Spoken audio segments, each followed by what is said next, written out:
I mean, there's just so much fantastic wisdom in what you just said, Jay. You know, I love what you said at the start there about, you know, our job really isn't to change our partner. It's to help support them on their next journey of their growth, which I think is a really important point for us to sit with. I love what you just said about feedback.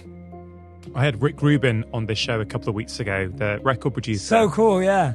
And it was a beautiful conversation, but one bit I think about a lot is he talks about giving feedback with the artists that he's worked with. And although it's a different form of relationship than, let's say, the relationships that maybe we're talking about at the moment, let's say with a partner, for example, actually some of the themes are very, very similar. It's about making it about the idea, hey, we're both trying to make a phenomenal album here, right? So when I give feedback, the feedback isn't that you wrote a bad song or that lyric isn't good. No, it's together we have the shared goal of a beautifully crafted, excellent album. And so I think there's a similarity, again, speaking to what you said about people can get entry points through different people and through Lewis Hamilton or Kevin Hart. And I think very much like you, that's why I like to talk to lots of different types of people, because I think we can all learn from any human being, actually. There's always something to learn from someone. So that's really powerful, Jay. There is so much I'm itching to talk to you about, but I think if we talked about everything in the book that I wish to speak about, we'd be here in about 5 hours still. It's that thorough. I do want to get to rule 4 shortly, your partner is your guru, because I think a few of the things you just mentioned really speak to that. But before we do, I want to jump right to the end of the book, because I wasn't expecting this part in the book. It really took me by surprise, and I literally loved it. Would you mind if I read a few lines from chapter 8, from Rule 8, which is love again and again?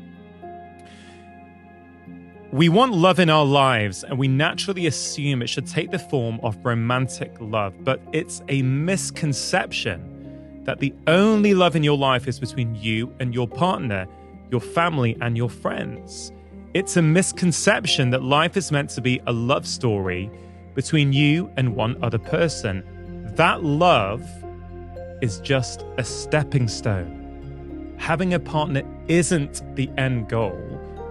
It's practice for something bigger, something life-changing, a form of love that is even more expansive and rewarding than romantic love.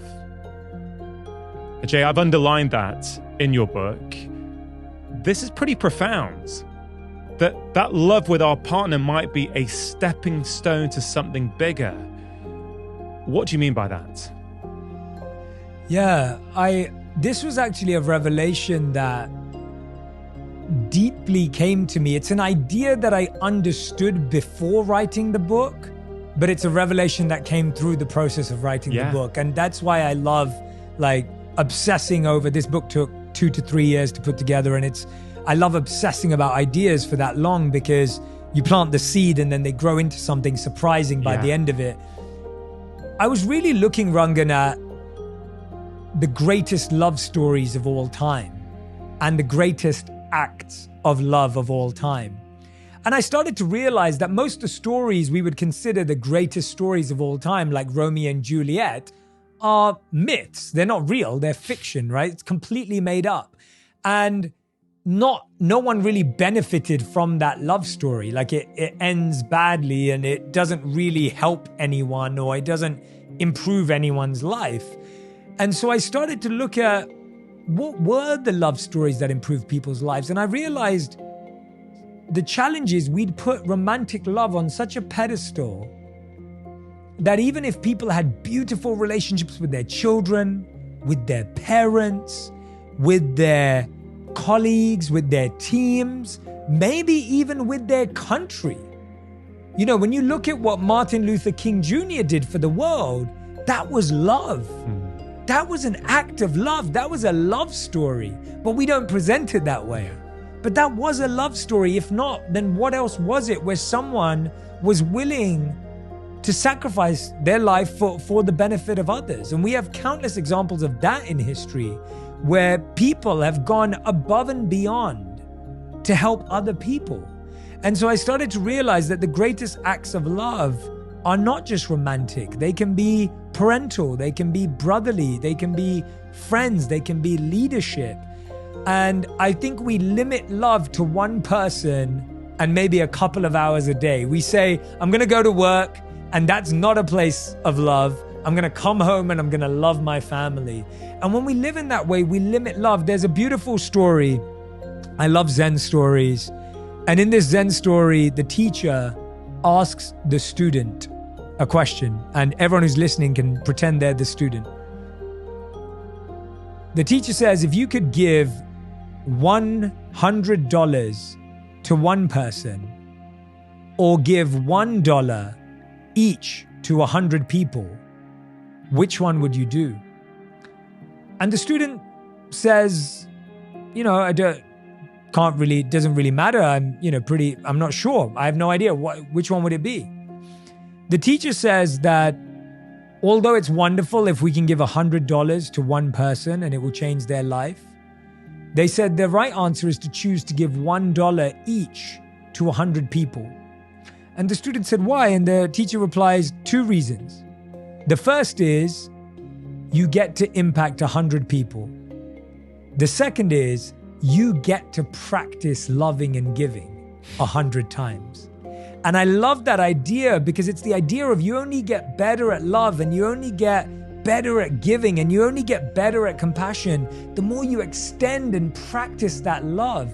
And so for some people that may be their school, and a good way to think about it is, let's say, now Rangan, how many children do you have? 2. So you have 2 children, and I'm guessing you love your 2 children, obviously. I do. How much would you say you love them? If I asked you to quantify how much do you love them, how much would you say you love them?